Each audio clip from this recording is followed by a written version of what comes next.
The Iceberg Hermit, Chapter 11. As Alan fled across the ice, he realised the great danger he was in. Polar bears have no natural enemies in the Arctic, and therefore have no fear of any living thing, including people. They can outrun a man and easily kill one. Although Alan had his shotgun with him and the carving knife in one of his knapsacks, he knew that he could not stand up long against a band of these animals.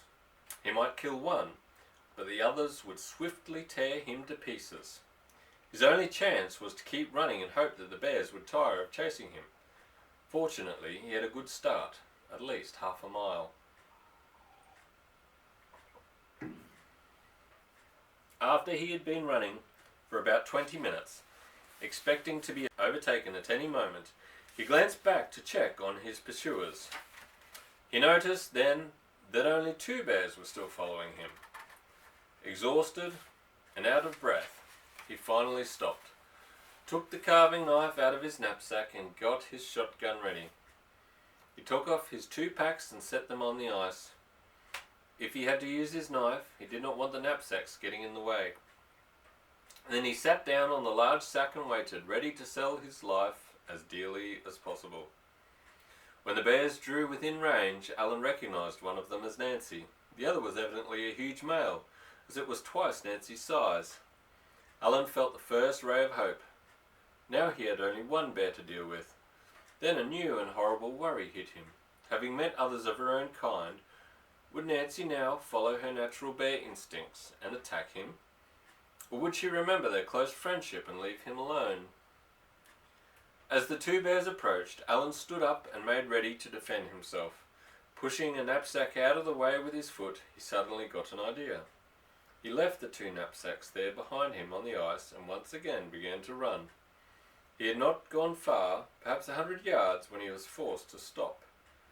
He was still so exhausted that he easily ran out of breath. He turned around, crouched down and watched the animals come loping toward him over the ice. They reached the pair of knapsacks and stopped. The large bear stood up on his hind legs, and once again Alan felt that balloon of fear start to grow inside his stomach. The animal was huge. The bear dropped to all fours again, and within minutes the knapsacks were torn apart and both animals were feeding on chunks of whale meat. Still tired and needing a rest, Alan waited. It would take the bears a little while to finish off the food. If the big bear still wanted to chase him, Alan thought, then at least he would have a chance to catch his breath and steady himself for a clear shot at the animal when it charged. He knew he would have time for only 1 shot. It took too long to reload the old-fashioned fowling piece. The big bear went snuffling around the torn pieces of canvas, pouring them back and forth. Alan watched a bottle of rum go skidding across the ice to crash into an ice boulder and fly into pieces. The bear brought a piece of canvas to its mouth and with 1 paw and angrily ripped it in 2 with its teeth. Then the animal stood on his hind legs and stared ahead to where Alan was waiting. Alan's courage almost failed him. The bear was probably at least 2 feet taller than he was, and probably weighed half a ton, or 5 times more than Alan. Just then, Nancy gave one of her whinnying sounds and moved away.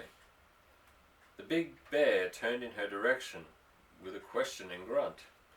Nancy whinnied again, and again she moved away across the ice. The male bear dropped to all fours and began to follow her. Alan watched both animals travel away from him until they were lost to view. Was Nancy trying to lure the other bear away from her master? Or had she completely forgotten about Alan in her joy at finding other animals just like herself? Alan couldn't tell, but at least he was out of danger for a little while longer, and although he had grown to love Nancy, he now hoped that she would not return to him, that she would make a new, more natural life with the other bear. Alan decided to head back to the Ann Forbes. He no longer had any food. He was hungry and thirsty and worn out from his march. In his present condition, he had little or no chance to catch up with the sled and dog team somewhere ahead of him. And then there were those bears hunting through the shore ice. How was he to get past them? The presence of so many bears surprised him.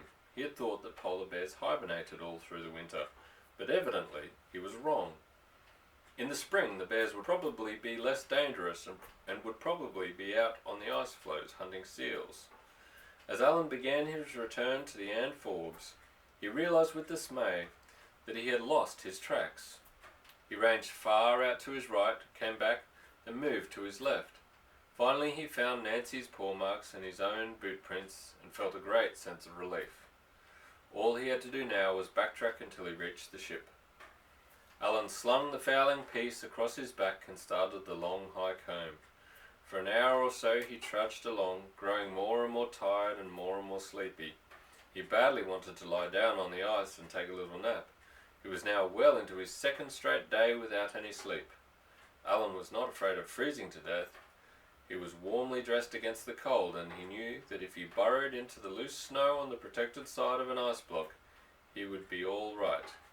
He could always make a snow tunnel, crawl in, and rely on his body heat to keep him warm. After all, he had slept inside a solid block of ice on his iceberg, with only a piece of canvas to keep out the wind. What worried Alan more than anything else was losing the trail. It was hard enough to pick out in the moonlight as it was, but with his eyes constantly closing, he was afraid of following a false trail and getting lost. On the other hand, he did not dare to make a snow cave, crawl inside and go to sleep for a couple of hours. The weather might change, and a fresh fall of snow cover up his old tracks, or a wind might spring up and blow snow all over them. But he had to rest, for a little while at least. He placed the butt of his fowling piece on the trail and sat down on a large chunk of ice. Crossing his hands on the muzzle of the gun, he bowed his head and rested his weight on his hands. As soon as he dropped off to sleep, his body relaxed and he fell forward or sideways and woke up. He would then repeat the whole thing until he had managed 3 or 4 5-minute rests. Feeling somewhat fresher, he got to his feet and trudged on. Every hour or so, he would stop for half a dozen catnaps on his gun. It was funny the way things changed, he thought. Only a few hours before, he couldn't wait to leave the Ann Forbes. Now he couldn't wait to get back to the ship. It was between catnaps that he heard the sound of some animal coming up on his tracks. Quickly he snatched up the fowling piece and waited. It looked like a bear again, he thought. While the animal was still some distance away, Alan recognized Nancy. Soon she came up to him. Alan was overjoyed and hugged her. "Nancy, Nancy, my bonny lass, you've come back." Nancy lay down at his feet and tried to lick Alan's hand. "Nancy, wee pet, what's wrong?" Alan asked. Nancy grumbled, as though she had done something wrong. "Nancy, Nancy, what is it? What's the matter?" "Ah, sure, what difference does it make? You're back, thank God." Now they could easily make it to the Ann Forbes, Alan thought. Even if he were to fall asleep, he could rely on Nancy to wake him up, and should he lose their outgoing tracks, he had no doubt that Nancy's sense of smell would lead them back to the cabin of the Ann Forbes. In his high spirits he commanded Nancy, "Walk." Nancy got up on her hind legs and Alan linked arms with her. "And now, madam, I request the honour of walking you home." Nancy gave a clumsy waddle forward.